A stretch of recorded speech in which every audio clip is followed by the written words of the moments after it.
okay? This story is called My 67 Chevy Has a Mind of Its Own. This story is about one car trip, the end of the school term, when I packed up all my belongings and crammed them into my car to go home for summer vacation. Just me and my sky blue 67 Chevy Impala two-door fastback. My 67 Chevy had an enormous trunk, yay, and the smallest engine made for that model car, a 248, 286, whatever, like I would know what that number meant anyway. I know this, though, if you look under the hood of the car, you would see what the artist in me would call a lot of white space. Certainly the road was clearly visible under the hood of a 67 Chevy. This detail is significant because you need to know that when the car trunk is completely packed, the back seat is loaded to the headliner, and the passenger seat and floor space are stuffed so as to completely block the side window. It has an interesting effect on the overall weight distribution of the car. It begins to resemble a rocket poised for takeoff. In fact, the car engine was so incapable of serving as a counterweight, it was a miracle that the front wheels made any contact with the road at all. And for some reason, when you were 19 years old, these details bear no significance and seem to have no consequence. You have your eyes on the prize. Get all your valuable junk home. It is the end of May. It is a sunny 80-degree day with 80% humidity. The ride from Albany, New York to Valley Stream, Long Island normally takes 4 hours. This day, it would take 14. It started out great. The first 3 hours of the trip are the straight ribbon of the New York State Thruway. Somewhere around Newburgh, New York, I sort of noticed that my front wheels were barely in contact with the road. I sort of noticed this when I would change lanes. I would turn the steering wheel, but the car would change lanes, let's just say, eventually.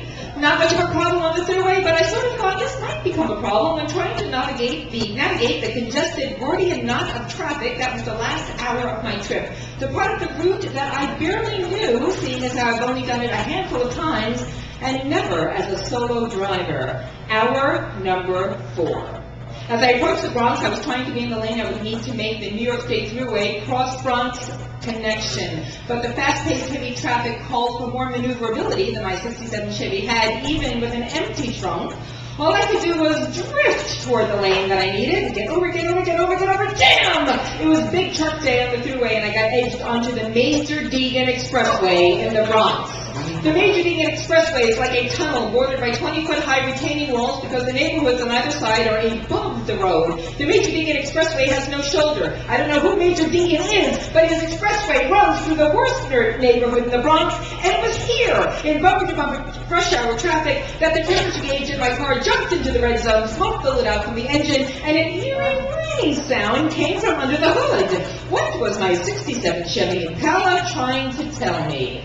All my worldly possessions are in this car. Clearly visible through the window is my stereo, the turntable 8-track player combo with the built-in speakers that I knew would tempt any passerby. The fact that I didn't perceive there could not actually be any pedestrian passerbys on the Major Deegan Expressway only hints at my mind-numbing shock. I am sweat-drenched and tear-stained as I abandoned my car in the parking lot of traffic. The traffic was at such a standstill that if I hadn't turned on the hazard lights and opened the smoking hood, I think it would have been quite a while before anyone even realized that my car had broken down. So imagine how happy the other drivers would be to learn that it had. I did a tightrope walk along the curb between the trucks and the retaining wall to the next exit, Jerome Avenue in the Bronx.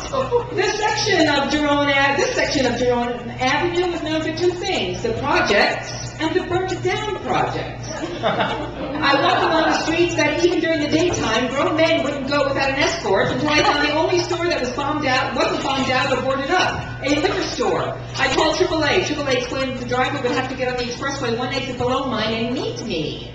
Since the traffic showed no signs of abating, I knew I had plenty of time. Hour number 5. I am sitting in my car in a pool of my own sweat when a tow truck guy manages to creep in front of me. He quickly hooks me up. Too quickly, I am soon to learn. He slowly drags me off the Jerome Avenue exit of the Major Deegan Expressway. My rescuer. I am awash with relief. We quickly move along Bronx neighborhood streets toward his garage and the solution to all my problems. And suddenly, bang! Out of the corner of my eye, in the side view mirror, I see my 67 Chevy.